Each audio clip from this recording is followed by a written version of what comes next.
Bem-vindos a mais um episódio do nosso maravilhoso Simplify América para simplificar a vida do imigrante. E hoje eu trouxe uma pessoa que está num padrão, ó, meus amores, é Deus no céu, doutora Andréia na terra. Com vocês, doutora Andréia Bowers. É assim Bowers. É muito chique, gente, esse nome. Olha que poder. Essa pessoa chegar e falar assim, a minha advogada, doutora Andréia Bowers. Ah, respeita, tá? Que eu tenho o prazer de falar, tá, gente? Que ela é a minha advogada maravilhosa. Me acompanha já, ó, muito tempo. Eu sou muito grata, senhora, tudo. E hoje eu vim te trazer aqui, doutora Andréia. Fico muito feliz que a senhora topou, né, participar desse Simplify América. Eu sou meio doida, mas tá tudo bem. Calma, eu não vou todos. né, não vou te deixar em maus lençóis.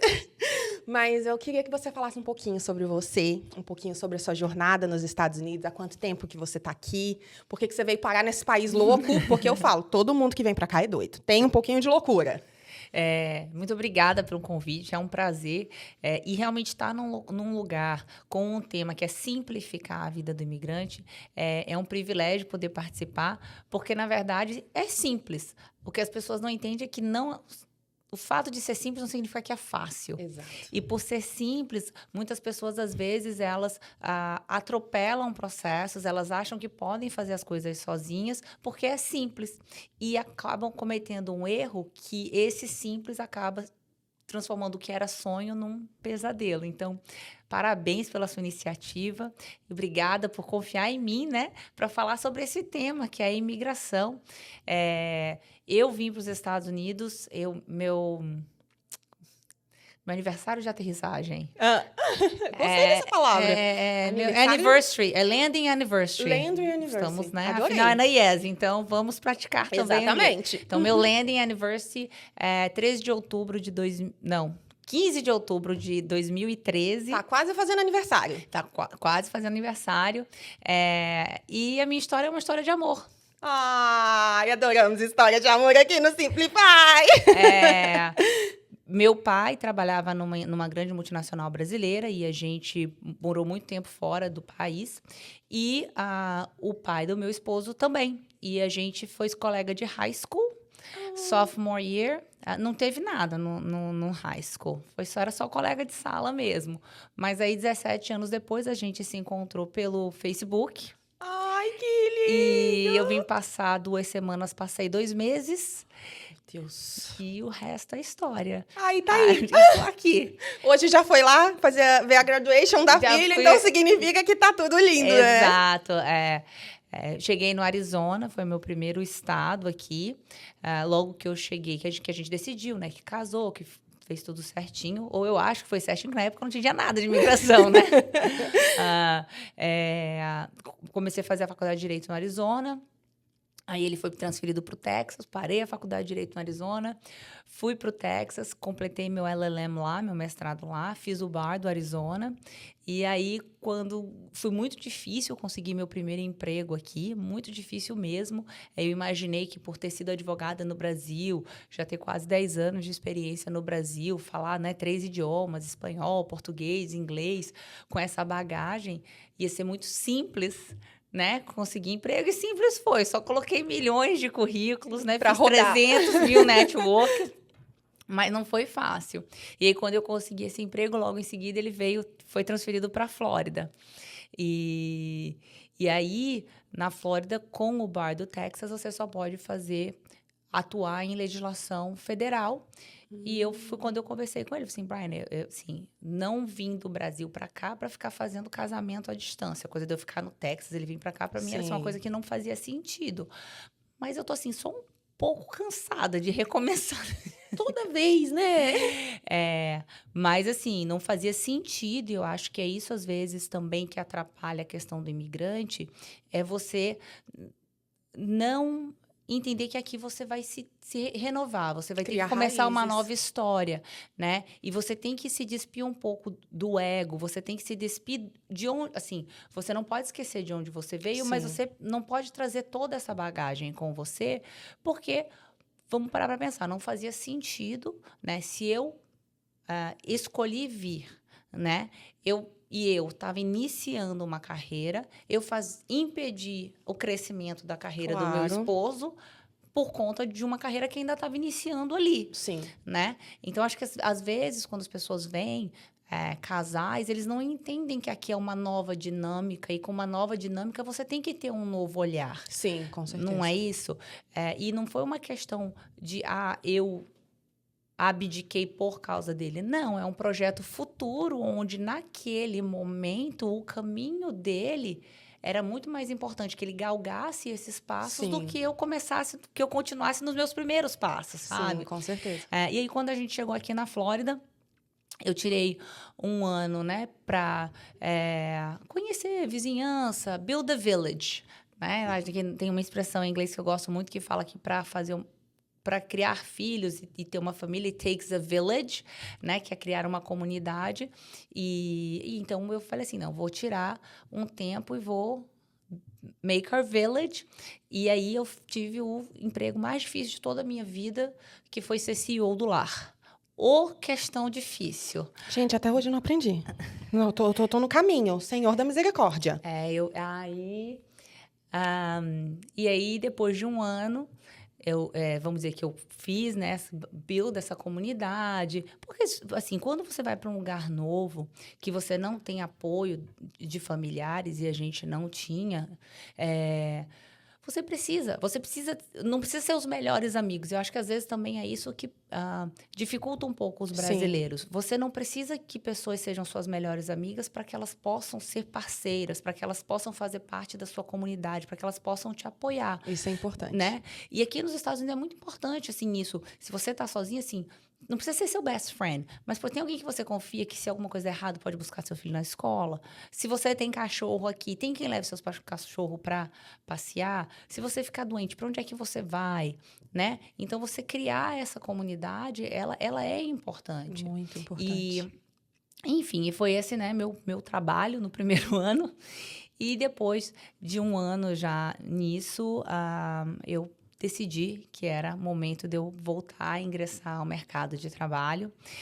E tem essa história em mais detalhes no livro que vai ser lançado agora, dia 29 de maio. Eu sou coautora do livro Negócio Sob Saltos. Que legal! Então, é um livro incrível, que é a história de... Gente, eu quero ir para prestigiar esse livro! Eu vou trazer para você.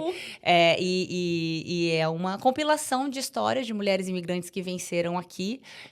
Essa é a segunda edição. Nessa segunda edição são 50 mulheres incríveis. Então, eu tô lá, então eu conto em detalhes essa história. Mas, basicamente, eu resolvi ingressar no mercado de trabalho novamente. Fiz uma entrevista no Andrade Law Firm.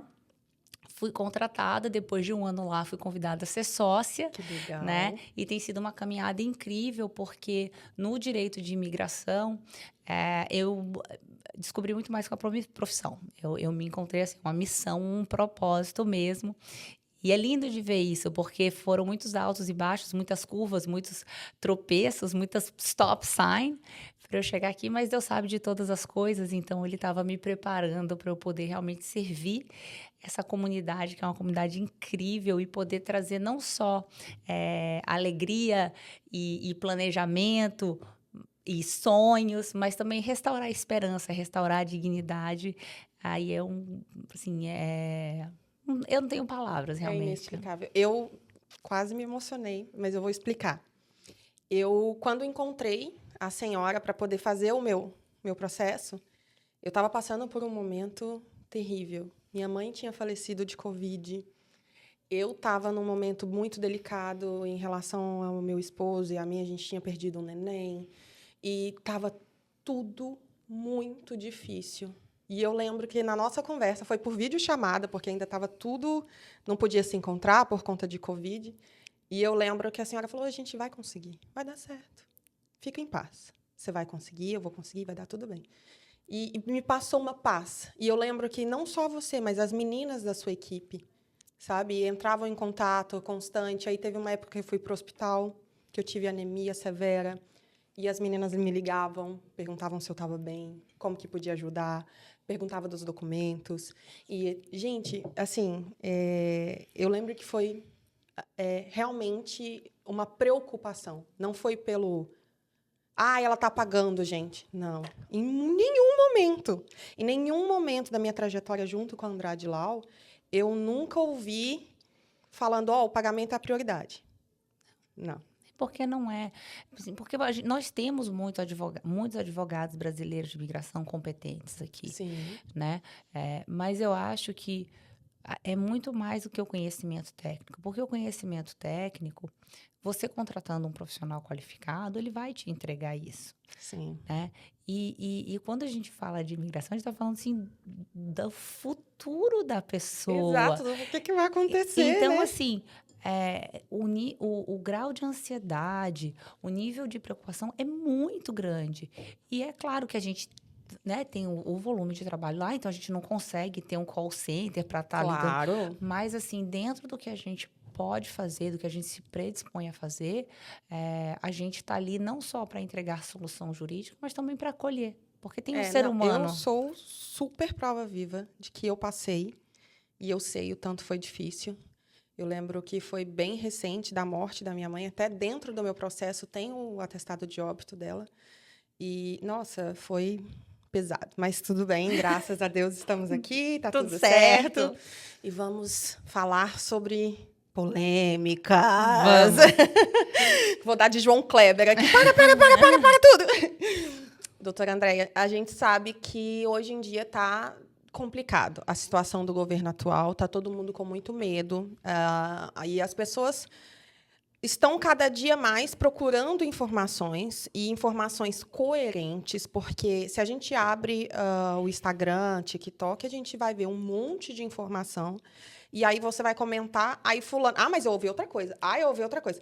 Então, eu sempre gosto de ir em fontes seguras. Então, eu sempre me baseio, por exemplo, na senhora, que eu vejo muito as suas lives, né? A gente comentou no início.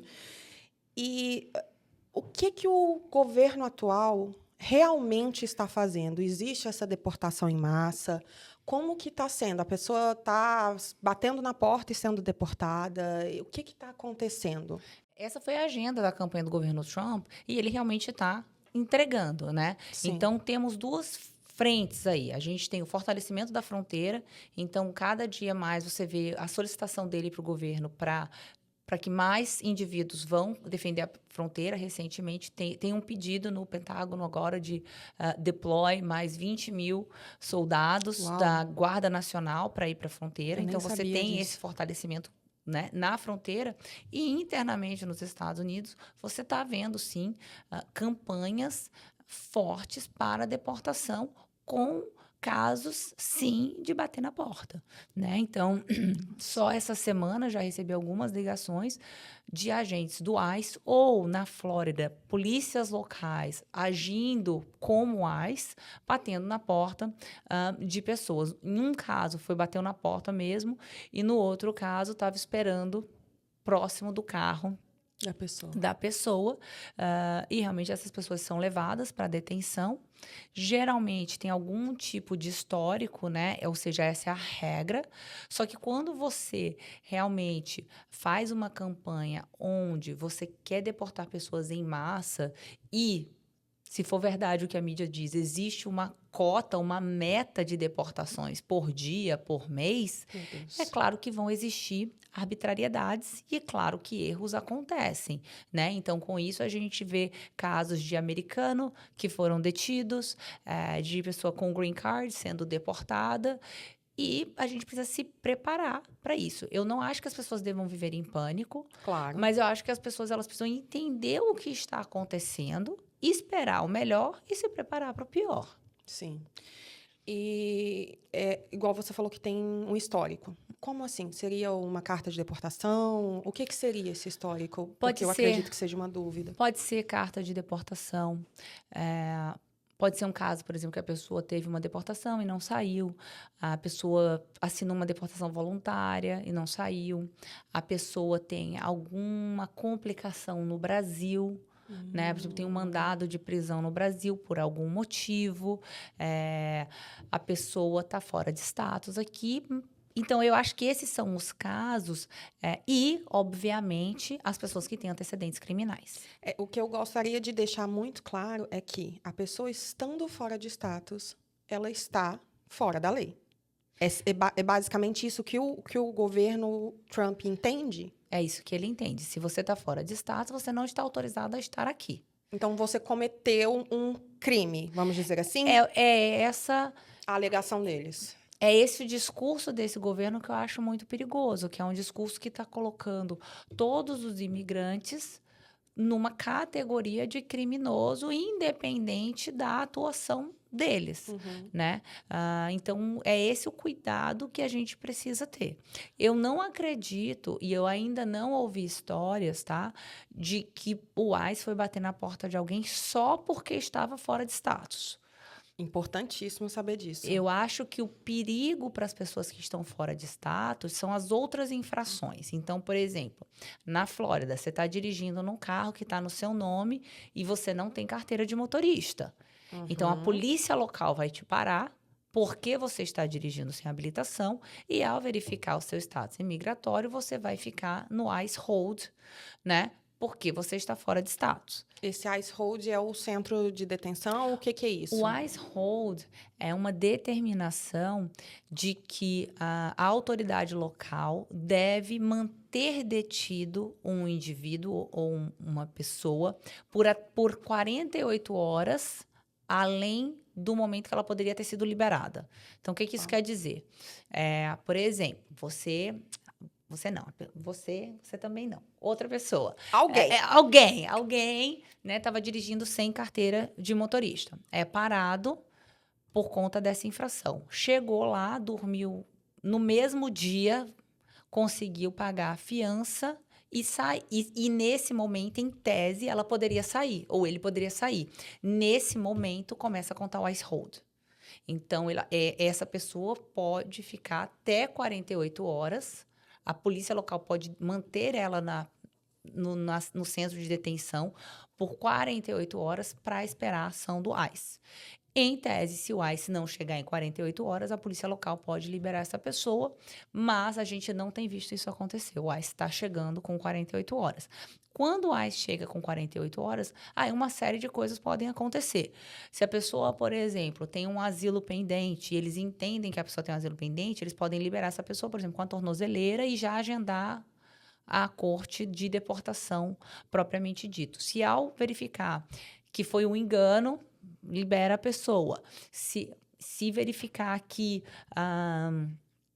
a pessoa tem um crime ou tem algo que ela não possa aguardar em liberdade, aí eles transferem essa pessoa para o centro de detenção dos imigrantes, que aí fica... Tem um em Miami e um em Pompano agora. É uma questão que você tocou do asilo, né? Eu escuto muito do asilo e as pessoas perguntam muito. Hoje a gente vê que tem muita gente aqui em Orlando, região, não só com asilo, estudante, etc. Mas existe a diferença do asilo feito aqui no país e o asilo feito de quem entrou pela fronteira?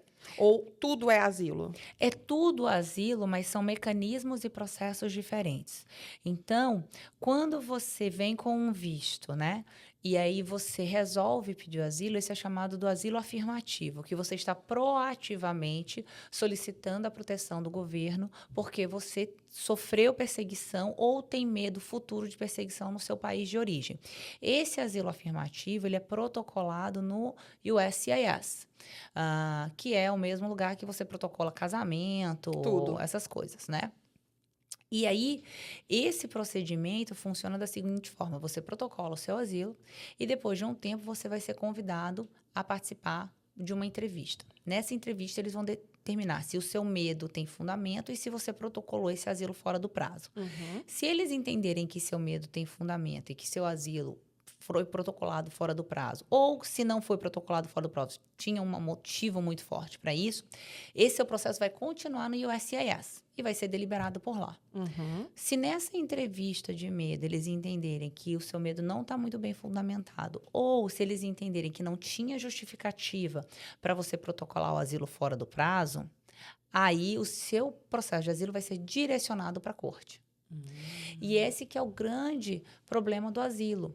As pessoas veem o asilo como uma forma de ganhar tempo e de conseguir documento. O que elas não entendem é que se o asilo delas não tem fundamento, esse asilo é também a garantia de que ela vai estar numa corte de deportação. Sim. Porque essa entrevista vai chegar. Então, esse é o afirmativo, né? Ou seja, começa no USCIS, pode terminar no USCIS, mas se for um asilo frágil, frívolo ou protocolado fora do prazo sem motivo, ele vai terminar na corte de deportação.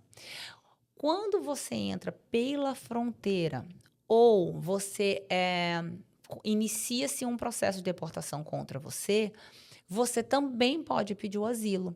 Mas aí, nesse momento, esse seu asilo ele passa a ser um remédio de defesa, entendeu? Um remédio jurídico para você se defender para que não te deportem. Entendi. Entendeu? Então, essa é a principal diferença. E, por exemplo, com a pessoa que cai nesse ICE hold, eles levam isso em consideração ou não? A pessoa que cai no ICE hold, o que pode acontecer se ela já está num asilo defensivo na corte, eles vão manter a data da corte se já tiver. Se não tiver, eles podem agendar uma.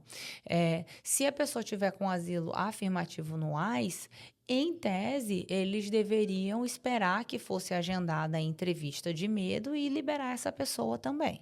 Em tese, né? Em então, tese, basicamente, é isso que a gente tem. Porque tá tudo muito incerto, né, doutora Andréia? Tá tudo muito... igual você me disse que pegou alguns casos, né? E a maioria é devido a antecedentes ou drive, porque eu sei que as pessoas estão com bastante medo da carteira de motorista. Sim. Porque está sendo parado, está sendo levado. Tá. E existem muitas perguntas, né, que as pessoas falam que, quando são paradas, fazem. Eu já vi gente falando que o policial pediu green card. Então, até que ponto o policial pode ter acesso à nossa vida? Hoje, né, o estado da Flórida já disse que ele está colaborando com o governo federal e já foi concedido o poder de ICE para o policial local. Então, esse policial ele tem a autoridade de ICE, o Police Enforcement. Agora, existem direitos constitucionais. Então, um dos direitos constitucionais é você permanecer calado. Então, não é que você vá ser grosseiro ou atrevido com a autoridade, mas você pode, se perguntar, dizer que você está querendo exercer o seu direito de permanecer calado. O fato de você exercer seu direito de permanecer calado não significa que ele não vai te levar para detenção. Sim. Então, assim, é uma situação complicada. A minha sugestão para quem está nessa situação de vulnerabilidade é que realmente busque informação para ver se tem alguma coisa que pode ser feita. No caso da pessoa. No caso da pessoa. Eu falo que imigração é um buraco negro. Gente, eu acho que não existe um não permanente. Eu acho que, se a gente procurar o local certo, a pessoa certa, a gente vai ter um norte. Alguma coisa, uma janelinha, nem que seja uma fresta, vai ter alguma coisa ali para a gente se apegar e ter fé, né? Além de tudo, fé, eu acredito, né? Eu sei que existe a lei, mas eu acredito muito que a oportunidade, ela existe. Assim... A legislação de imigração ela é bem rígida, tá? Mas eu acho que com informação você entende onde você está e você pode se posicionar de forma adequada. Infelizmente, existem casos que não tem o que fazer realmente, né? Mas a pessoa ela precisa entender, olha, não tem o que fazer neste momento. Fique atento, porque, às vezes, a lei dificilmente muda, mas pode ser que mude, mas, às vezes, o entendimento muda. E é com isso que a gente precisa caminhar. Então, e isso eu sempre falo para a pessoa com status, fora de status, é que a imigração ela é muito impactada pelo momento político. Então, quando você faz uma consulta com o advogado hoje, se sua decisão é daqui 2 anos, você precisa retomar essa consulta. Porque mesmo que você esteja falando do mesmo processo, e eu vou falar aqui do EB2NW, né, para sair um pouquinho dessa questão do pessoal que está fora de status, a gente volta depois. Claro. Mas mesmo que você tenha um EB2NW, né, o que dava certo de estratégia no EB2NW 2 anos atrás, não é necessariamente a mesma coisa desse ano. Sim. Né? E isso você precisa... e é por isso que você precisa de um advogado que tenha conhecimento não só de imigração, mas daquela área de atuação. E que tenha volume suficiente ou que tenha experiência suficiente para te explicar não só a lei, mas o que está acontecendo naquele momento. É porque vai atualizando, né? Não tem como. Exato. Muda o governo, é como se fosse uma faxina, né? Vai lá, joga tudo fora e compra tudo novo. E a gente tem que acompanhar, né? Tem que acompanhar, porque embora eles não possam mudar as leis, eles podem mudar os entendimentos. E, às vezes, um entendimento de hoje não lhe beneficia, mas daqui a um tempo pode ser que haja uma mudança. E aí você pode se beneficiar com essa questão. Com certeza. E agora vamos dar uma descontraída aqui, Vamos lá. né, de redes sociais. Eu tenho certeza que a senhora adora também, eu sou apaixonada, adoro uma rede social. Qual que foi, assim, algum boato que você viu na rede social? Você falou assim, gente, não acredito que as pessoas estão falando isso sobre migração. Como assim, meu povo? Porque cada hora eu vejo um trem diferente e eu falo, gente, será? Não, peraí que eu vou pesquisar mais um pouco. E tem cada coisa que a gente vê que dá uma assustada. De gente falando que estava dormindo, que o ICE invadiu e pegou a pessoa dormindo. No final das contas, nunca aconteceu. E aí, um boatos e boatos, né? Da mídia, o complicado da mídia é que você nunca sabe, né? A veracidade das informações. Mas eu acho que o principal que está gerando muito medo é do pessoal de Green Card voltando. Né? Aquele pessoal, não, mesmo com o Green Card, não saia, porque quando você voltar, eles podem tirar seu Green Card, porque estão tirando o Green Card. Gente, socorro, Deus! Eu tenho uma amiga que está indo agora, em junho, para o Brasil. Eu já vou falar, não vai para o Brasil. O que é isso? Não, mas assim, tá tendo... Claro que vai depender também Da situação. da pessoa que você pega. Mas as pessoas estão passando 2, 3, 4 meses com o Green Card no Brasil, tá tendo um questionamento mais aprofundado na volta. Sim. Mas não deveria, tá? Porque você só abandona o seu Green Card se você passar um ano fora. Se você passar 3 meses, Tudo então, bem. você não tem problema. E o pessoal tá fazendo um terrorismo. Uhum. Outro cuidado que tem que ter é como você conseguiu o seu Green Card. Então, eu soube... Agora é rádio peão, né? É o amigo do amigo do amigo. Eu soube de uma história que o pessoal... Não sei o que... Vieram juntos, aí cada um casou. Aí conseguiram o Green Card. Aí foram para o Brasil, passaram umas férias, e quando eles estavam voltando, voltaram juntos. E aí, quando foi passar na imigração, separaram eles, entenderam que conseguiram o Green Card por meio fraudulento, deportaram os dois. Ou revogaram o Green Card, não sei. Aí não sei, gente. Fofoca, o problema é esse, entendeu? Você só sabe o começo da história. Falando nisso, se tiver uma fofoquinha, pode contar pra gente que a gente gosta. Eu acho que é isso que é muito importante vocês entenderem, é que não existe direito adquirido na imigração. Eu sou cidadã americana, mas a depender do que eu pratique, eles podem tirar essa cidadania de mim. Existe isso, entendeu? Então, não existe. Agora, é claro que é muito mais complicado eles revogarem uma cidadania do que eles revogarem um Green Card, do que eles revogarem um visto de trabalho, do que eles revogarem um F1. Né? Então, cada vez que você vai subindo, né, a escadinha da imigração, você tem mais e mais proteções. Mas não é direito adquirido. Sim. Nós somos imigrantes, nós ajudamos a construir esse país, mas nós estamos aqui porque é um privilégio, porque é um benefício. E as pessoas, elas não entendem isso. E é por isso que, às vezes, é melhor você ficar numa situação fora de status do que você entrar num casamento que não é verdadeiro. Porque pode cair, né? Igual aconteceu. Porque, e eu vejo isso. Eu vi, isso não foi caso nosso, não. Foi um cliente que veio fazer uma consulta, eles foi fazer a naturalização, foi pedir a cidadania, e quando você pede a cidadania, eles revisam seus casos anteriores. Quando ele foi pedir a cidadania foi negada e revogaram o Green Card. Porque entenderam que o Green Card foi obtido ou de forma fraudulenta, teve um que foi forma fraudulenta, e o outro foi porque a esposa dele não tinha direito a ter o Green Card naquele momento. Nossa, é muito complexo. Então, você tem que tomar muito cuidado. Não existe jeitinho, não existe atalho, não existe, mas eu só preciso desse documento agora. Não existe ganhar tempo. As coisas, elas precisam ser pensadas e ponderadas. Agora, não, doutora, eu entendi os riscos. Vou assumir. Estou assumindo, né, a consequência disso. Não sou eu que vou fazer o processo. Mas agora você sabe quais são os riscos. Fica a seu critério o próximo passo. Além do risco, né, da naturalização, tal, as pessoas não param para pensar assim, você comprou um casamento. Bom, essa pessoa vai fazer as provas de casamento com você? Essa pessoa vai para entrevista no dia? Porque tem gente que chega lá desesperada, ou já chegou, e tipo assim, ai, doutora, não vai na entrevista. Ou se não, ai, doutora, eu casei e meu marido não vai na entrevista. Estranho, né? Porque eu não pergunto, né? E ninguém fala. Mas você casou, seu marido não quer que você faça a entrevista? Por quê? Assim, não adianta. Então, assim, é muito triste, porque... Muito...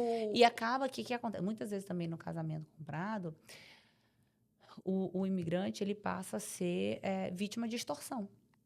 Só que ele é extorsão de um casamento comprado. Como é que denuncia a pessoa? Então, Sim. ô policial, eu fui comprar um casamento. Aí o cara agora tá me pedindo mais do que a gente combinou. Não, absurdo. Eu combinei com ele 10 mil, ele agora quer 15. Doutora, dá pra fazer um visto? Não, filho, porque você não consegue denunciar a pessoa.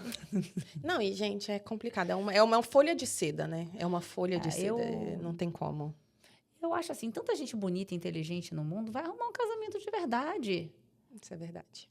É simples, não é fácil, mas é simples. Tanto aplicativo Não, de e namoro, gente. As pessoas estão as pessoas estão sujeitas a namorar aqui, né? Todo mundo. Você vê, gente, eu falo, eu sou casada, graças a Deus, muito bem casada, apaixonada com meu gordinho lindo e maravilhoso.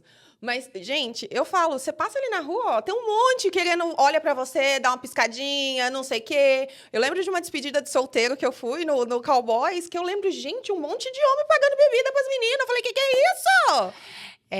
Eu acho que a dificuldade do relacionamento está numa dificuldade cultural.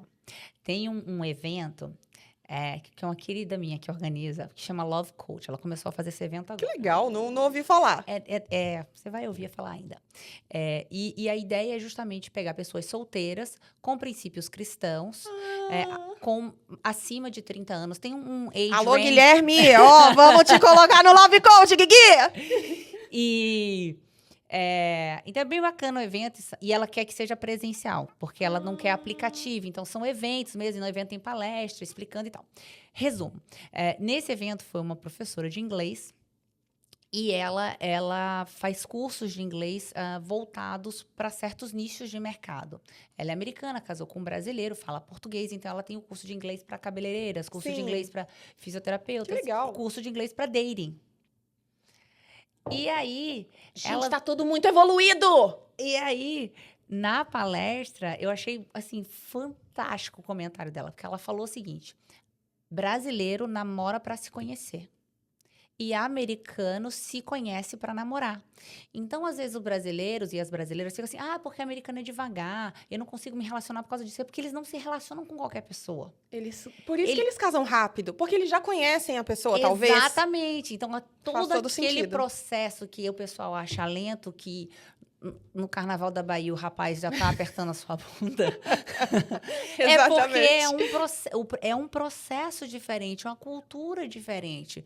Aí, você generaliza porque conheceu 2, 3, porque você não entende a dinâmica do namoro aqui. Sim. E acaba não dando oportunidade, Tá vendo, entendeu? meu povo? Imigrantes solteiros. Vamos misturar as culturas, gente. Vai atrás de um americaninho, uma americaninha. Vai ser feliz. Né? Eu acho que tem que dar oportunidade. E outra coisa também que eu falo muito para os meus clientes jovens é que muitas pessoas elas têm medo de buscar um americano ou americana quando for se relacionar, porque falam assim, mas eu só fica parecendo que eu tô atrás de documento. Pensa comigo. Quando você se apaixona e casa, você tem que assinar documento ou não?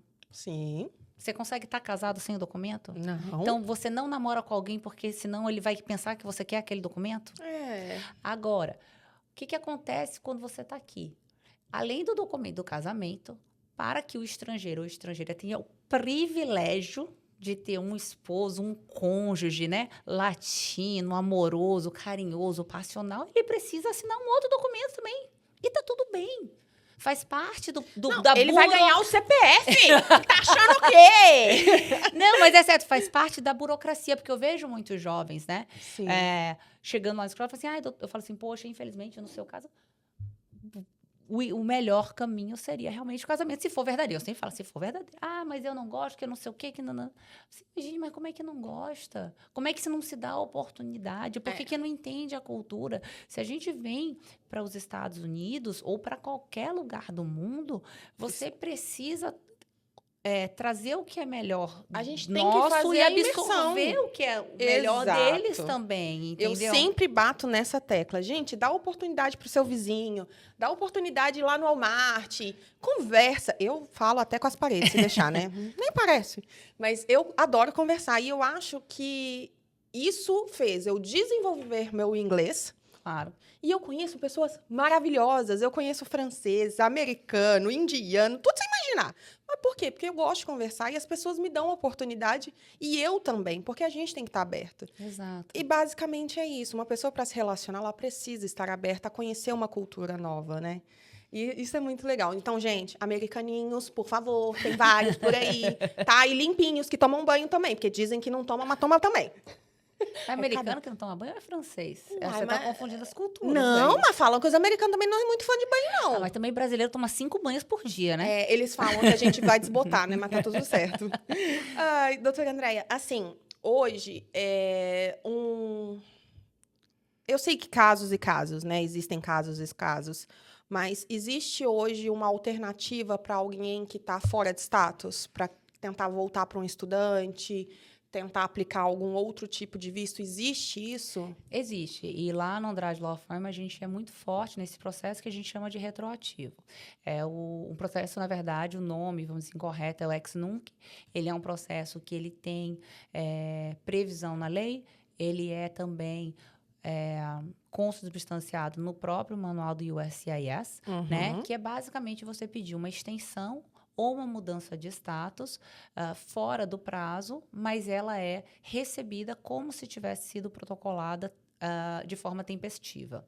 E a gente só consegue fazer isso, não é para qualquer pessoa, né? Você precisa ter, você não pode ter violado os termos do seu visto, mas a gente consegue fazer isso se a pessoa conseguir demonstrar que ela deixou de fazer a extensão, a mudança de status na época porque aconteceu uma circunstância fora do controle dela. E a gente tem tido muito sucesso com essas aplicações. Eu sempre digo que é 50% de chance, porque Claro. tem esse fator subjetivo muito forte. E, curiosamente, eu achei que seria uma aplicação que ia começar a ser muito negada nesse governo e a gente não tem visto isso no escritório. Na verdade, tem tido um aumento na porcentagem das nossas aprovações lá. Eu acho que semana passada a gente calculou, deu uns 80% de aprovação.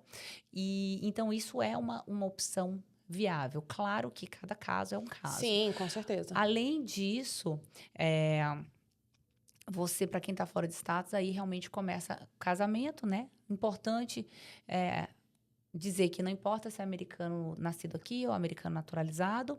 E é importante que entenda que também é americano. Green Card Holder já é um outro procedimento. E tem que ser. E isso resolve também só quem entrou com visto. Se você veio pela fronteira e você casa com americano, você consegue o documento, mas você vai ter que fazer sua entrevista no consulado, a não ser que esse americano seja militar, tá? Via de regra. E aí, além disso, você tem os vistos humanitários. Então, se você foi vítima de um crime qualificado, que é o visto U, ou se você foi vítima de tráfico humano, seja ele exploração de trabalho, ou seja, uma exploração sexual.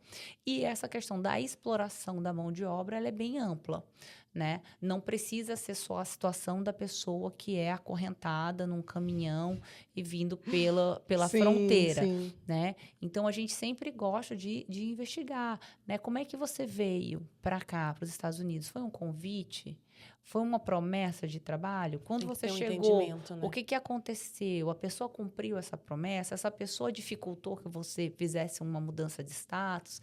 Então, a gente precisa entender todo esse histórico. Então, assim, realmente, quando você perde status, é complicado. Os caminhos não são muitos, mas você precisa estar bem informado para entender se realmente não tem nada que possa ser feito ou se existe aí uma esperança. E uma coisa que me perguntam muito é assim, doutora, mas se eu fizer o protocolo do pedido, não vai ter uma mira nas minhas costas?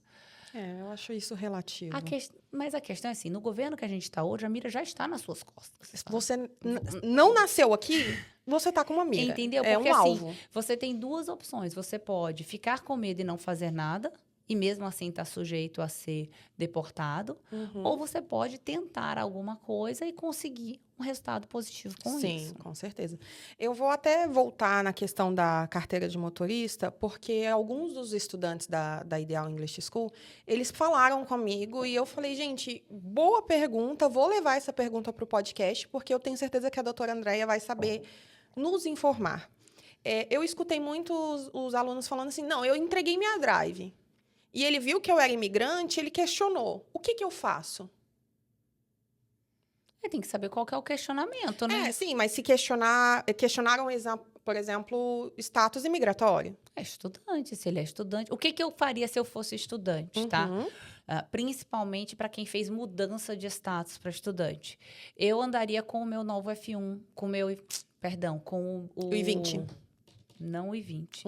I-59? O I-94 Ah, sim, o I-94. atualizado. Então, quando você tem a aprovação do estudante, aquela via verde, embaixo tem um quadradinho Sim. que é o I-94. Sim. Né? Porque que acontece? Quando esse local enforcement pega a sua carteira de motorista, você não tem assim um visto no passaporte para mostrar para ele quando é mudança de status. E se ele olhar só no seu I-94, o seu status de turista já expirou. Sim. Então, eu andaria, né, com o protocolo do pedido de mudança de status e, uma vez aprovado, andaria com uma cópia da aprovação. Perante a lei, né? Agora, para ser bem claro, perante a lei, entregou a carteira de motorista, está na validade, tudo certo, ele pode ainda exigir um outro documento imigratório? Pode, porque a carteira de motorista não é um documento imigratório. Por exemplo, agora eles vão começar a renovar a carteira, acho que só de ano em ano, se eu não me engano, né? Mas houve uma época que a carteira de motorista era os 5 anos, ou 10 anos, não lembro. Sou estudante, parei de estudar, tenho minha carteira de motorista de 10 anos, não significa que eu estou com status. Então, a carteira de motorista, você ter uma é indício de que você tem ou já teve status um dia.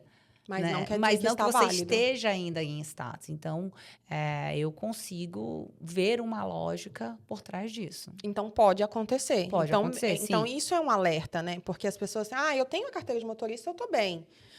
O ter a carteira de motorista não significa que o policial possa pedir algo mais. O ter a cadeira... não evita que o policial faça maiores questionamentos. Evita. Você ter a carteira de motorista evita que ele queira continuar aquela abordagem. Mas ele pode continuar se ele achar que deve. Sim, entendi. Entendeu? Entendi. Eu escutei um caso, é aquilo, né? Amigo do amigo do amigo. Uma colega de grupo de condomínio, né? De WhatsApp. E ela falou assim, gente, minha amiga foi parada e pediram a drive, ela mentiu, falou o que tinha, que estava em casa. Aí ele jogou os dados dela, viu que ela não tinha drive nenhuma. E aí viu que ela estava com uma roupa de trabalho, né? Então, complica um pouco mais. E ele fala assim, eu vou ligar para a empresa que você trabalha. Diz que ligou na frente dela, não sei se é verdade, então, porque, né? Diz que ligou para a empresa que ela trabalhava, falou, olha, vocês estão contratando indocumentados e não sei o quê, nananã. Diz que deu um esporro, deu uma multa de mais de $500, pediu que alguém aparecesse para buscar o carro em 15 minutos, senão ele ia guinchar, e liberou ela. Gente boa, rapaz. Foi o que eu falei. Eu falei assim, gente, que policial que é esse? Deixa só ele por aqui. Tá maravilhoso. Será que ele é casado? Pois é, que é isso? Ele foi muito bonzinho. E a gente falou. E uma outra já estava relatando que o marido estava preso em Miami. Por conta de carteira de motorista também. Então, assim, tá tudo muito incerto. Então, o quanto a gente puder se munir de informação, porque eu acho que o importante é informação coerente e verdadeira. Exato. E uma coisa que eu também sempre recomendo se você não conhece, não confia, se você ainda tem dúvida do que está sendo dito, busque informação em outros lugares. Eu acho que o brasileiro, por ser um povo tão esperançoso, por ser um povo, né, tão, às vezes, impulsivo. Eu acho que todo brasileiro tem TDAH. Sabe assim, por ser um povo... isso é outra conversa de um outro... Tá. Por ser um povo impulsivo, por ser um povo esperançoso, a primeira solução que aparece, geralmente, a gente tende a acatar. Sim. Né? Principalmente se for algo que a gente quer ouvir. Então, não vamos vamos aprender um pouco com a cultura daqui. Vamos ser Claro. um pouco mais, vamos investigar um pouco mais. Vamos ver Google Review. Vamos ver quem é essa pessoa que está me dando orientação. E mesmo se você adorar tudo, vai buscar em outras fontes, né? Pega, por exemplo, você está no início da sua jornada de imigrante, ou você está aqui, faz consulta com 3 advogados diferentes. Qual é o bar dessa pessoa? Qual é a experiência que ela tem em vistos humanitários ou em vistos retroativos, se foi isso que você está Sim. buscando, ou em vistos de trabalho, se foi isso Com que você está certeza. buscando, entendeu? E faz um comparativo. E não tenha medo de pagar pela consulta, porque o preço maior vem da desinformação. Com Então, é certeza. muito mais barato você pagar 3, 4, 5 advogados para você ter uma consulta, para você poder comparar essas informações e você traçar um caminho definitivo, né, um caminho que faça sentido na sua história migratória, do que você pagar o primeiro porque é mais barato ou porque disse o que você queria, e aí você está numa corte de deportação, vai ter que pagar rios de dinheiro para poder resolver uma coisa que você poderia ter evitado. Exatamente. A gente tem até um caso de um aluno que está com a gente, ele está fazendo retroativo de status, porque eu não sei se foi um paralegal ou um advogado, o aluno é de Tampa. Uhum. E ele falou assim, o advogado sumiu. Aí eu, como assim? Aí ele, então, ele não deu a entrada na minha troca de status. Eu fiquei fora de status, eu estou correndo atrás e não sei o quê. Me ajuda, tem que ser o quanto antes. Não, a gente vai tentar te ajudar. E conseguimos que a nossa PDSO verificasse a documentação mais rápido para ele poder dar a entrada no retroativo. E, assim, isso são casos assim que a gente vê diariamente de gente chegando aqui na Ideal e falando assim... eu conheci uma empresa, a empresa me prometeu work permit social, não sei o quê. E era 1000 maravilhas, mas agora eu estou passando por um perrengue. Visto ter. Possivelmente. Então, assim, tem muita gente, muita gente. Então, eu acho que, assim, esse nosso bate-papo, por mais breve que foi, porque por mim a gente ficava aqui, ó. Eu acho que foi muito informativo. E eu queria, doutora Andréia, que todo mundo pudesse sentar com você um dia e conversar, porque é muito, como que eu posso dizer, inspirador ver o seu trabalho, porque você faz com amor. Não é basicamente, vou fazer porque eu tenho que trabalhar. Não, você muda a vida das pessoas, muda o futuro, né? Isso é muito lindo. E eu queria que você deixasse seu contato para quem precisa, para quem vai te procurar, porque vai ter bastante gente te procurando. E, gente, vocês não vão se arrepender. Doutora Andréia, ó, é maravilhosa. Então, deixa seu contato, seu Instagram. Eu adoro o seu Instagram. Eu adoro tomar café da manhã lá. Eu, meus cabelos e meu pijama, Eu adoro. Obrigada pelo convite, pelo espaço, para trazer informação. O contato Andrade Law Firm, o melhor contato, eu acho que é o Instagram mesmo, Sim. @Andrade Law. Segue a gente no Insta. Eu adoro, gente. Vai Segue a ser um doutora Andréia, ela é prazer maravilhosa. ter vocês lá nas lives de quarta-feira. É maravilhosa, eu adoro! Responder as caixinhas de pergunta e ter o prazer, às vezes, de ajudar vocês nessa jornada. Não, e eu já vou Muitíssimo marcar obrigada. aqui, porque eu já quero que você volte para falar do livro. Eu não vou esquecer! Tá achando que eu adorei, eu tô muito feliz por você. Parabéns por essa conquista, que eu acredito, né, que seja uma conquista enorme. E muito obrigada mais uma vez. Eu tô muito feliz que a senhora aceitou esse convite. Eu mandei o e-mail, eu falei assim, será? Eu vou tentar. E eu fiquei tão feliz quando a Bruna respondeu, claro que ela confirma. Eu falei, meu Deus! Fiquei super feliz. Muito obrigada, doutora Andréia. Obrigada a você e parabéns pelo excelente trabalho. Obrigada, fico feliz. Gente, tá vendo? Fui elogiada por doutora Andréia. Então, meu povo, bora se inscrever no nosso canal, deixe seus comentários, deixem suas perguntinhas para a doutora Andréia, pra gente trazer ela aqui de novo. Que aí eu falo, doutora Andréia, teve muita pergunta, você vai ter que voltar. E eu tenho argumento, né, gente? Porque a pessoa é advogada, precisa de argumento para falar com ela. Então, deixa seu curtir, comenta, se inscreve, vai nas nossas redes sociais, que lá tem muito corte, muita informação para vocês. Beijo, meu povo. Tchau!